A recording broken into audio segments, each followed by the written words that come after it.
কারো কারো ব্যক্তিগত এজেন্ডা বাস্তবায়নের জন্য তো আমরা সংস্কার দেখতে চাচ্ছি না। এটা গণতান্ত্রিক প্রক্রিয়ার মাধ্যমে জনগণ যেভাবে চায় সেভাবেই সংস্কার হবে, সেভাবে বাংলাদেশের আগামীর বাংলাদেশ চলবে। কোনো ব্যক্তি কিংবা কোনো গোষ্ঠীর এই মালিকানা বাংলাদেশের মানুষ তো দেয় নাই।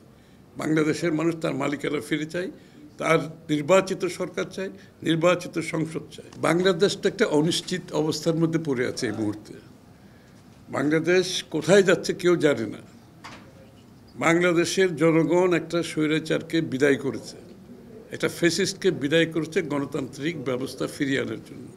মূলত দিশাই ছিল আন্দোলন। গত 10-15 বছর ধরে এই আন্দোলন একেবারে চূড়ান্ত পর্যায়ে সবাই মিলে স্বৈরাচারকে বিদায় করেছে। তারপর থেকে যে গণতান্ত্রিক অর্ডারের মধ্যে প্রক্রিয়ার মধ্যে দেশটা যাবে এখন পর্যন্ত কোনো লক্ষণ দেখা যাচ্ছে না। এবং সকলের মধ্যে একটা সংখ্যা কাজ করছে যে কি বাংলাদেশ আদৌ গণতান্ত্রিক প্রক্রিয়াতে যাবে কিনা, বাংলাদেশের মানুষ তার মালিকানা ফিরে পাবে কিনা, তাদের নির্বাচিত সংসদ সরকার দেখতে পাবে কিনা। সব আলোচনা হচ্ছে, সব কর্মকাণ্ড চলছে, অ্যাজ ইফ একটা নির্বাচিত সরকার দেশ চালাচ্ছে, কিন্তু নির্বাচনের কোনো খবর নাই। গণতান্ত্রিক প্রক্রিয়ার মধ্যে যাওয়ার যে বিষয়গুলো তার কোনো খবর আমরা দেখতে পাচ্ছি না। এই যে আপনার সংস্কারের নামে যে একটা ধোয়া তুলে এই একটা কমিশন করা হয়েছে, তারপরে আমরা সবাই মিলে কিন্তু আমাদের প্রপোজাল দিয়েছি, সংস্কারের প্রপোজাল আমাদের প্রস্তাব দেওয়া হয়েছে এবং বলা হচ্ছে ঐক্যমতের পরিপ্রেক্ষিতে হবে। তো ঐক্যমতটা কোথায় হচ্ছে এটাও তো আজ পর্যন্ত বলা হচ্ছে না। এই মুহূর্ত পর্যন্ত কোথায় হচ্ছে? যেখানে ঐক্যমত হওয়ার কথা ওরাও বলছে, আমরাও বলছি, সবাই বল। তো যে কয়টা ঐক্যমত হয়েছে এই কয়টা ঐক্যমতের পরিপ্রেক্ষিতে সমাধান করে নির্বাচনী রোডম্যাপ দিতে সমস্যাটা কোন জায়গায় কেন দেওয়া হচ্ছে না? সব আলোচনা হচ্ছে, চিটাগং পোর্ট দিয়ে দেওয়ার আলোচনা হচ্ছে, ওখানে করিডোর দেওয়ার আলোচনা হচ্ছে, ওদেরকে বিনিয়োগ সম্মেলন করা হচ্ছে। এটা তো তাদের কোনোটাই তাদের কাজ না।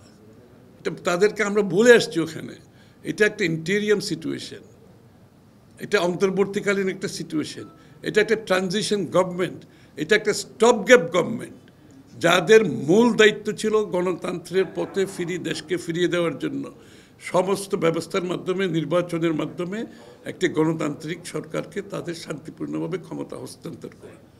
তার কোনো লক্ষণ দেখতে পাচ্ছি না আমরা এখানে। এবং সেটাই হচ্ছে সংখ্যার বিষয়। জাতি সংখ্যার মধ্যে পড়ে গেছে এবং এই সংখ্যা যত দিন যাবে এটা বাড়তে থাকবে, অস্থিরতা বাড়তে থাকবে, দেশকে একটি বড় ধরনের বিপদের দিকে ঠেলে দেওয়া হবে। না, ডিসেম্বর কেন? আমার কথা হচ্ছে যে সংস্কারগুলো ঐক্যমত হয়েছে সেটা আগামী 1 সপ্তাহের মধ্যে তারা বলতে পারে, একদিনের মধ্যেও বলতে পারে। এতদিন তো লাগে না। ঐক্যমত কোথায় হয়েছে যে কোনো কাউকে বললে এটা 2-4-5 ঘন্টার মধ্যে সব রেডি হয়ে যায়। ঐক্যমত যেখানে হয়েছে ওটাকে আপনি বলে দেন, তার ভিত্তিতে আপনি ওটা সমাধান করে ইমিডিয়েটলি রোডম্যাপ ডিক্লেয়ার করেন। এটা ডিসেম্বর পর্যন্ত যেতে হবে কেন? আমি তো দেখছি ডিসেম্বর পর্যন্ত যাওয়ার কোনো কারণ নাই। নির্বাচনের জন্য 3 মাসের সময় যাওয়া দরকার।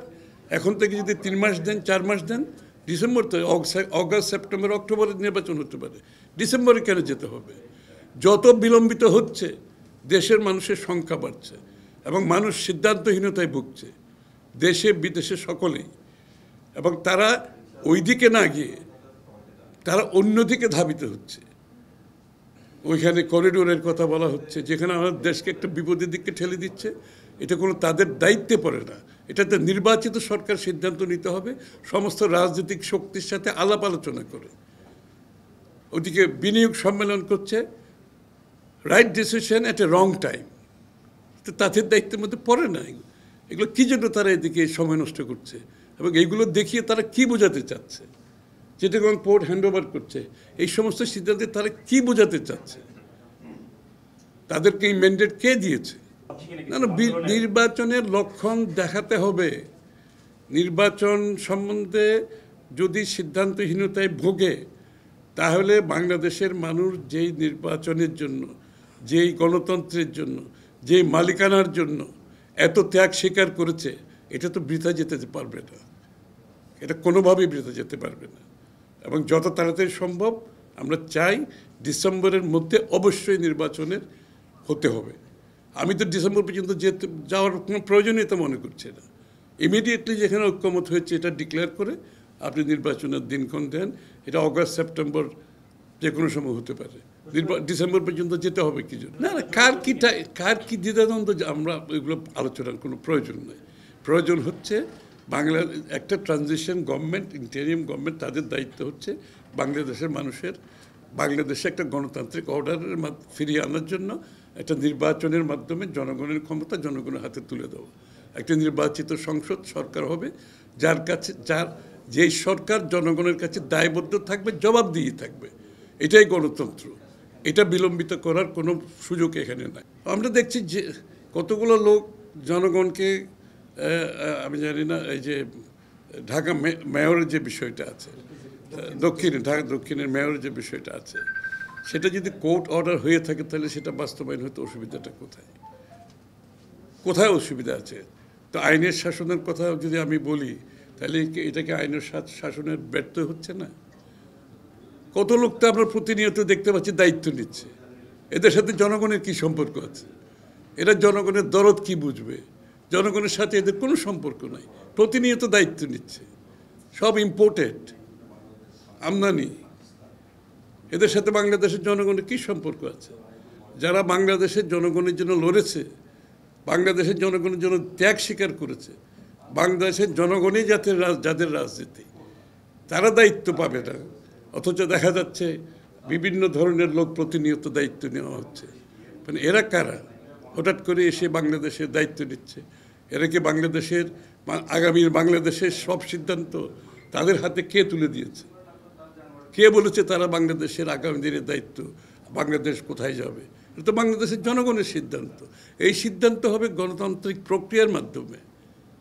এবং সংস্কার প্রস্তাব যতগুলো আছে, এটা গণতান্ত্রিকভাবেই সিদ্ধান্তগুলো আসতে হবে।